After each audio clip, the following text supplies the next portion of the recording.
अनुपमा का आने वाला एपिसोड कर देगा आपको शॉक। जी हाँ, अनुपमा के आने वाले एपिसोड में आएंगी ऐसी ऐसी घटनाएं सामने जो आपके होश उड़ा सकता है। फिलहाल अनुपमा की जो ट्रिप है वो रुकी है एक ढाबे पे। अब राही को कोई परेशान कर रहा है, उसे बचाने के लिए अनुपमा और उसकी सहेलियां आ जाती हैं। अब राही तो बच जाती है, लेकिन जब वहां से जाने का समय होता है तो छोटी सी बच्ची जया कहती है कि मैं भी आपके साथ चलूंगी, पर देविका कहती है कि हम बहुत लंबे टूर पर जा रहे हैं, आप हमारे साथ नहीं चल सकती। लेकिन फिर जया को ये प्रॉमिस कर जाती है कि मैं वापस जाते समय तुम्हें और तुम्हारी मम्मी को साथ ले जाऊंगी। और प्रॉमिस करते समय अनुपमा टोक देती है, कहती है देविका जो बोल रही हो वो सोच समझकर बोल रही हो ना। तो देविका कहती है कि हाँ, मैं सोच समझकर कह रही हूँ। वहाँ से निकलते समय देविका और जया की एक प्यारी सी पिक्चर खींचती है अनुपमा और दोनों को एक एक कॉपी दे देती है, जिससे ये याद रहे कि हाँ हम कभी मिले और अपना प्रॉमिस भी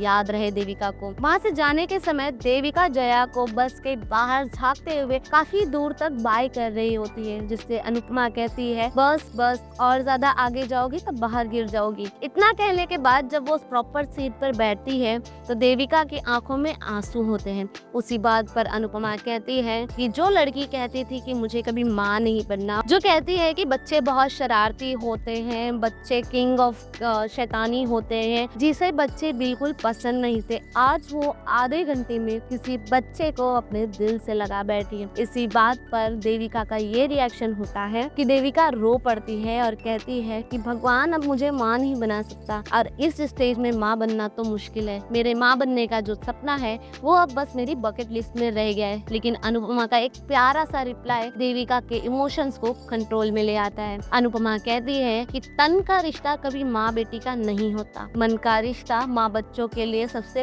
बड़ा रिश्ता होता है। जरूरी नहीं कि जो बच्चे पैदा हो वही हमारे बच्चे होते हैं, जिनसे हम मन का रिश्ता बनाते हैं वो भी हमारे बच्चे बन जाते हैं, जैसे कि अभी जया और तुम्हारा रिश्ता हो गया। ये भी एक प्योरिटी वाला लव है मदर और डॉटर का। उसके बाद में अनुपमा जब देविका को समझाती है तो देविका एकदम काम हो जाती है। अब बस चल रही है, सब मस्ती मजाक में लगे हुए हैं, लेकिन जैसे ही सरिता ताई का गांव पहुंचता है, बा कहती है कि ये तुम्हारा कौन सा गांव है जो इतना दूर है, इतनी देर में तो हम जापान पहुंच जाते हैं, लेकिन आपका गांव तो अब आ ही नहीं रहा है। उससे कुछ समय बाद ही सरिता ताई चिल्लाती है कि ये आ गया मेरा गाँव मोरी। अब उनके गाँव में उतरने के बाद में होता है बहुत ज्यादा सन्नाटा। इस सन्नाटे को देखकर सब डर जाते हैं और कहते हैं इतना सन्नाटा है, कोई भूत तो नहीं यहाँ पे। पर किसी तरह से सब लोग सरिता के घर पहुँच जाते हैं। अनुपमा अपना फोन लेने के लिए वापस बस की तरफ जाती है। बस में पहुँचने के बाद जब वो फोन लेकर वहाँ से निकल रही होती है तो उसे सुनाई देते हैं कुछ अजीब अजीब आवाजें। जब वो उन आवाजों को सुन रही होती है तभी उसके सामने से एक लड़की भागती हुई आती है